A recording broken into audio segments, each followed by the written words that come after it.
Louvado de nosso Senhor Jesus Cristo. Para sempre seja louvado. Padre Fernando, que preside essa missa, pediu para que eu me apresentasse. Sou o Padre José Mito, tenho 28 anos de idade, 4 anos padre, e viemos conhecer este santuário. Somos lá de Florianópolis, da cidade de Palhoça, lá em Santa Catarina. Estamos aqui com 2 ônibus, 104 pessoas. Pediria que ficassem de pé todos os peregrinos que vieram hoje. Nós vamos conhecer esse santuário.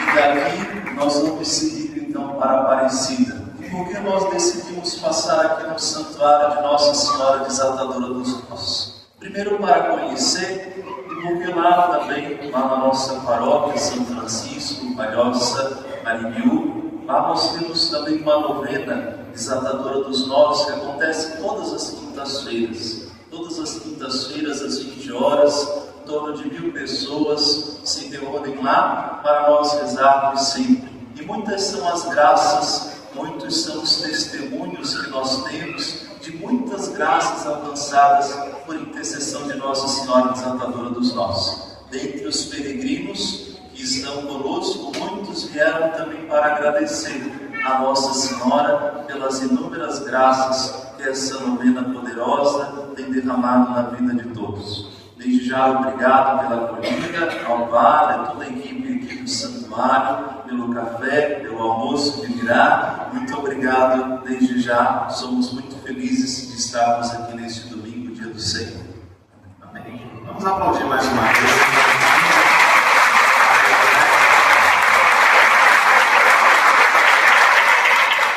Mais de 100 pessoas lá de Santa Catarina. Ontem nós também recebemos muita gente de Santa Catarina aqui na nossa igreja. E nós temos ainda o grupo de São Paulo. Quem é que veio de São Paulo? Tem bastante gente. Tem um grupo de 50 pessoas de São Paulo. Vamos acolhê-los também.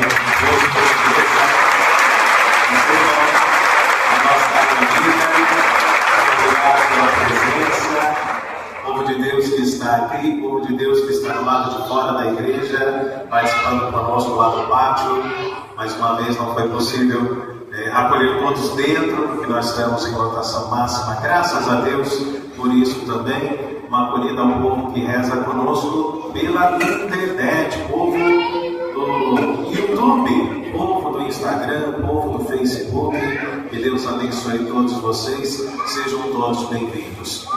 Vocês que estão vindo pela primeira vez não podem ir embora sem passarem pelo túnel de Nossa Senhora.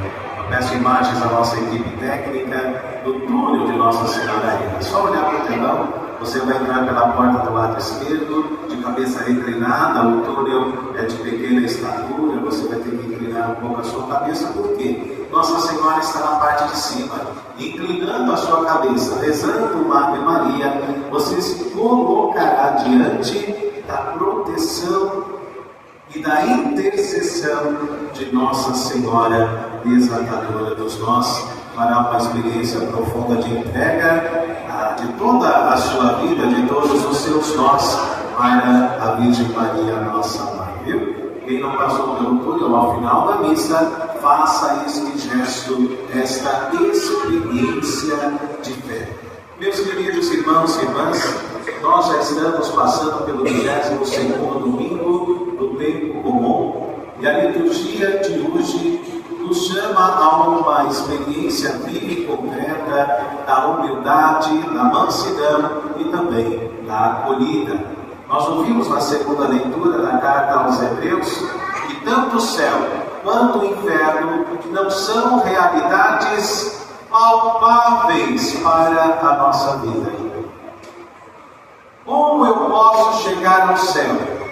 Se alguém te fizer essa pergunta, o que você vai dizer? Olha, você vira aqui à direita, pega a avenida, o tapetão, depois vira à esquerda. É assim que a gente vai dizer? Não.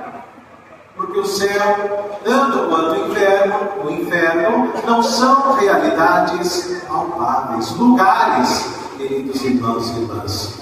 O nosso lugar é o céu, é o reino de Deus, mas o céu é um estado, uma realidade transcendente, queridos irmãos e irmãs. E para que nós possamos alcançar esta realidade, é importante que possamos nos revestir de verdadeira humildade, como nos dizia o autor do Eclesiástico na primeira leitura. À medida em que fores grande, deverás praticar a humildade, e assim encontrarás a graça diante do Senhor.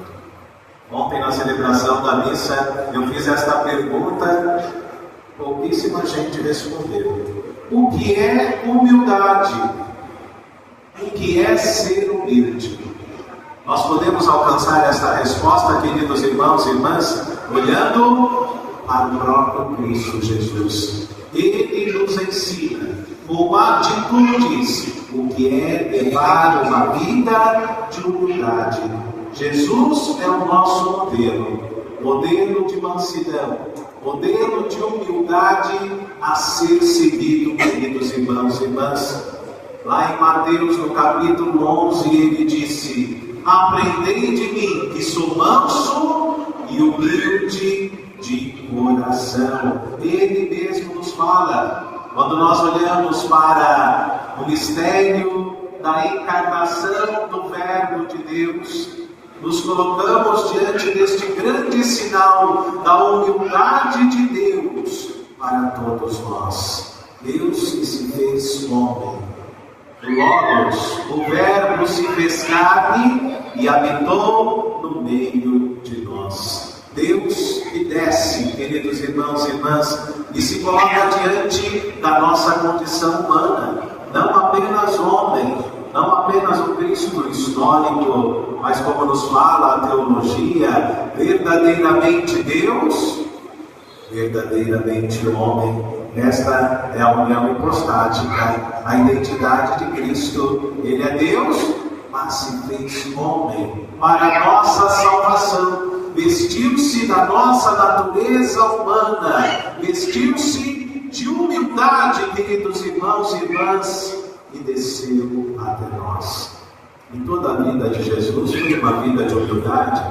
Jesus, nós bem sabemos, ele se sentava e comia com os pobres, com os cobradores de impostos, com os pecadores. Jesus era criticado por isso, queridos irmãos e irmãs. Ele veio para os desprezados naquela época. Não andava com os nobres, mas com os simples. Veio para eles. Veio para todos aqueles que precisavam de médico. Jesus veio com humildade. Viveu com humildade, queridos irmãos e irmãs. Quando nós olhamos o Cristo no lava-pés, nós ficamos assustados com a humildade de Deus. Deus que decidiu lavar os pés dos seus discípulos. Pedro, quando soube, disse: não, Senhor, como posso deixar que o Senhor me lave os pés? Jesus disse: se eu não lavar os seus pés, não terás parte comigo. Aí Pedro entende, então lava, Senhor, não só os pés, mas também a cabeça. E Jesus, queridos irmãos e irmãs, naquela noite em que instituiu o sacerdócio ordenado, em que instituiu o sacramento da Eucaristia, num gesto de humildade, de serviço, lavou os pés dos seus discípulos, nos ensinando como nós devemos proceder. É um gesto que quebra o nosso orgulho. Não é algo simples para nós sacerdotes neste dia. Lavar. E antes da pandemia a gente até beijava, né? Lavar os pés dos nossos irmãos, gesto de humildade, gesto de serviço, queridos irmãos e irmãs. E nosso Senhor Jesus Cristo se torna então esta referência para todos nós. Nós percebemos como Cristo foi humilde quando também entrou em Jerusalém para sofrer a sua paixão. Os judeus naquele tempo esperavam o Messias guerreiro que entrasse na cidade num cavalo de raça, num cavalo de guerra, e que conquistasse a todos.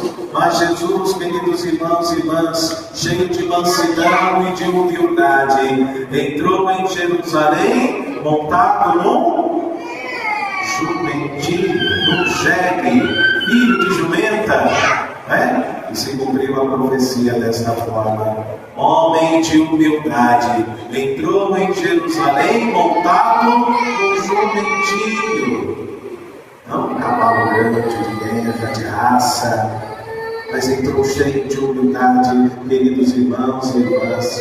E na sua paixão, ao aceitar a sua cruz, Jesus mostra a verdadeira humildade e obediência ao Pai. Não fez do ser igual a Deus uma usurpação, assim como está escrito em Filipenses, no capítulo 2, mas ele esvaziou-se. Aquilo que na teologia nós chamamos de kenosis, esvaziamento divino. Portanto, quando nós olhamos o Cristo sofredor pregado na cruz, nos deparamos com um Cristo humilde e humano. Queridos irmãos e irmãs, o Cristo que sofreu verdadeiramente as dores do suplício, até que finalmente entregou a sua vida. O último grito: Pai, em tuas mãos entrego o meu espírito. Enfrentou a cruz por nós, com o coração cheio de obediência e de humildade. Realizou este serviço para a salvação de todos nós, para a salvação de toda a humanidade, queridos irmãos e irmãs. Como dizia o profeta Isaías: não abriu a boca, como um cordeiro levado ao matadouro. Cristo, humilde no alto da cruz, já não tinha mais beleza que atraíssem os nossos olhares. Maltratado, merecedor de todas as misérias, homem das dores, Cordeiro de Deus, aquele que tira o pecado do mundo, homem do serviço, da compaixão, do amor, da misericórdia. Ele nos ensina verdadeiramente, queridos irmãos e irmãs, que a humildade está profundamente ligada ao serviço.